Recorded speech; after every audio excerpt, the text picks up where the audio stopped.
The Inland Empire Health Plan and Healthy Heart Nation have partnered for this series to discuss the importance of heart health in the African American community. Leading this conversation is Kenita Bourne, a licensed clinical social worker and the manager of social and community services at IEHP, and Dr. Columbus Batiste, a board-certified interventional cardiologist. Let's join this conversation where we will dive deep into crucial topics and provide you actionable tips to help you and your loved ones live heart-healthy lives. All right, Doc. So I told you earlier that I am a mental health therapist. Yes. So there are things that I talk to my clients about all the time in order to help them reduce their stress. I kind of want to have this conversation with you a little bit from the aspect of high blood pressure and managing high blood pressure through lifestyle changes. Yes. What can you tell me about that? Now, I'll tell you, listen, what you do is so integral in this whole process of high blood pressure, because we know that what stress does is stress is predictive of elevated blood pressure. We understand that increased stressors, whether or not it's life stressors, financial stressors, discriminatory stressors, are associated with elevated blood pressure. So tools that you're advising your patients to undertake actually will help their blood pressure as well. Nice. So kind of starting there in reverse with that, some simple tools, we know that mindfulness or meditation. Why? Well, because you're allowing your body time to focus. And that focus is so important, something that we lack in this day and age, right? We're so busy, there's 1,000 things being thrown at us at all the time. So many decisions we're having to make. And so when we stop and we meditate, and so some people may say, I don't know about that meditation business, I'm not into that. That's okay. I'll talk about just doing focused breathing. Just doing stop and doing deep breathing. One of the things I love from research is there's something called the physiologic sigh. You ever heard of that? Yes. Yeah, so that physiologic sigh is what our kids do when they start crying, right? They start crying like that, right? They take 2 breaths before they exhale. Yep. And science has shown that that will decrease your stress hormones almost immediately and help decrease that perceived stress. So whether or not it's that or it's box breathing where you're just taking the prolonged inhalation followed by the exhalation, because the exhalation actually is the part that activates what's called your parasympathetic tone. Yes. So that decreases the burden of stress and its impact on your vessels, allows them to rest and relax and to dilate. And so there's power when we do that. That's why some studies have shown anywhere between 2 to 5 millimeters of mercury decreasing just by breathing. So when you go to your doctor's office, stop and take a couple of deep breaths first before you get those blood pressure checked. Is a simple way. Doc, when you talk about the parasympathetic nervous system, I can't even say it right now, I'm so excited. You are totally speaking my language, because again, that's my bread and butter right there. That's right. So I'm going to hurt my own feelings right now because I want to talk about diet Yes.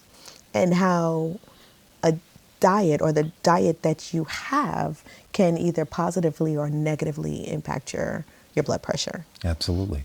So, I mean, I simplify. One, I don't like diet because you're going to die from it, right? Oh. So you start and stop something, it's never a good thing. It's a lifestyle. So when we look at the word diet, it's from the root word, the Latin word dieta, which means a lifestyle. It's an entire way of living that you have to embrace. And so when we look at whether or not we're putting fuel in our car, if it calls for premium unleaded, you put diesel, that car's not going to work well. Don't do that. Right? And so if you look at the best athlete, they're putting in the great food into their body so they can perform at tip-top shape, right? Peak performance. We have to look at what we're feeding our body. If we feed ourselves junk, we're going to get junk responsiveness in terms of our outcome. So studies have told us that when we begin to feed our body with fruits and vegetables, and so I don't like using just fruits and vegetables, but being very specific. When we do things like having berries, blueberries, strawberries, raspberries, that they are rich in anti-thiacins. And so what that does is it helps as an antioxidant to help lower the blood pressure. When we engage in having beets, you may say, I don't like the way beets taste. Beets are actually really good. Come on now, they are. They have different types of beets too with as some well. balsamic vinaigrette. What? And some feta cheese? Well, I'm not going to, don't talk about cheese. We'll I'll come get back crazy. to that. Okay, We'll come okay. back to that now, all right? So, but it tells us that it increases your vascular endothelium, which is the lining of the vessels, which helps improve the delivery of blood flow, helps lower and makes those vessels more pliable, right? So if I have a garden hose that's baking in the sunlight, it's going to get rigid. Yeah. But you want a garden hose that's pliable, that's soft and distensible. That's like your vessels. When the vessels become atherosclerotic or hardened with calcium, they're brittle, which means the pressure can build up. If I can go ahead and decrease that through the use of my diet, that's going to help.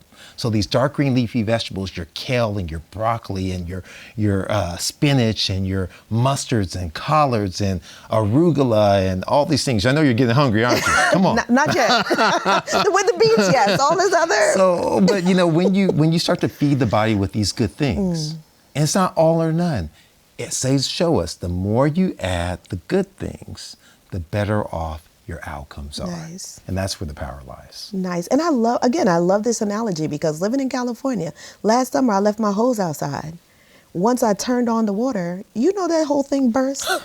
And as you just said that, I just pictured that's what's happening in our bodies. That's right. That's right. Our cardiovascular system, it's so important for us to really take care of it. Yes. Not only in just how we choose to live, not just in terms of what we put into our bodies in terms of nutrition, not just in terms of how we breathe, but how we choose to move or sit.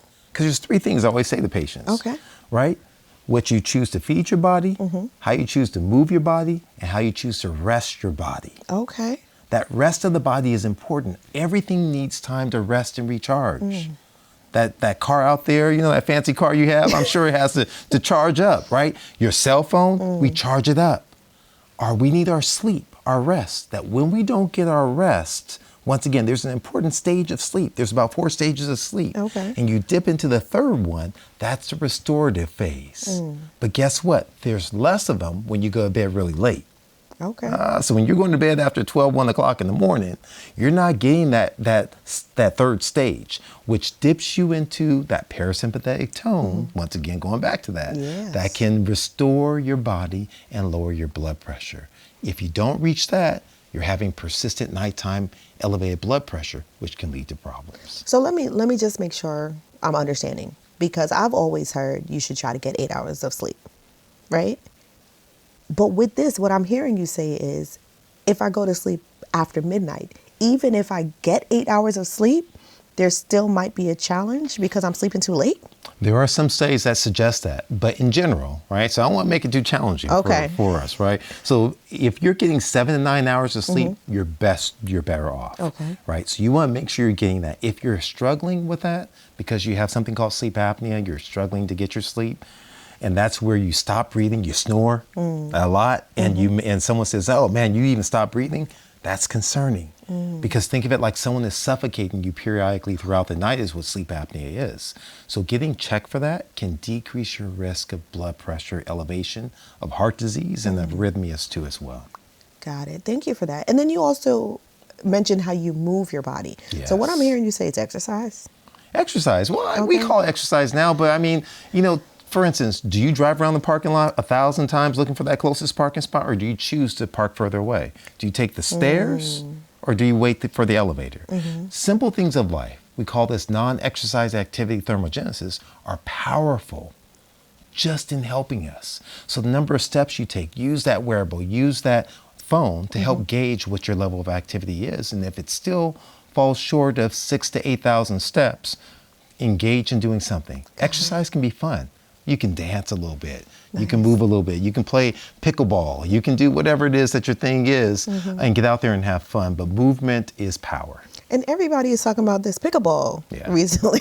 Everybody is into pickleball. I thought you were into it. That's why I mentioned it. I am not into pickleball, but I do love the being intentional about how many steps you take or how you're moving your body, and not necessarily hyper focusing on going to the gym or working out, but just making those choices in your daily life to get a little bit more movement in. Yes. I love that. So I'm gonna ask you this question. I feel like I already know the answer. Okay. Water. Yes. Is that at all connected to managing blood pressure? So water is not directly associated with blood pressure that I'm aware of, but we know that water is extremely important.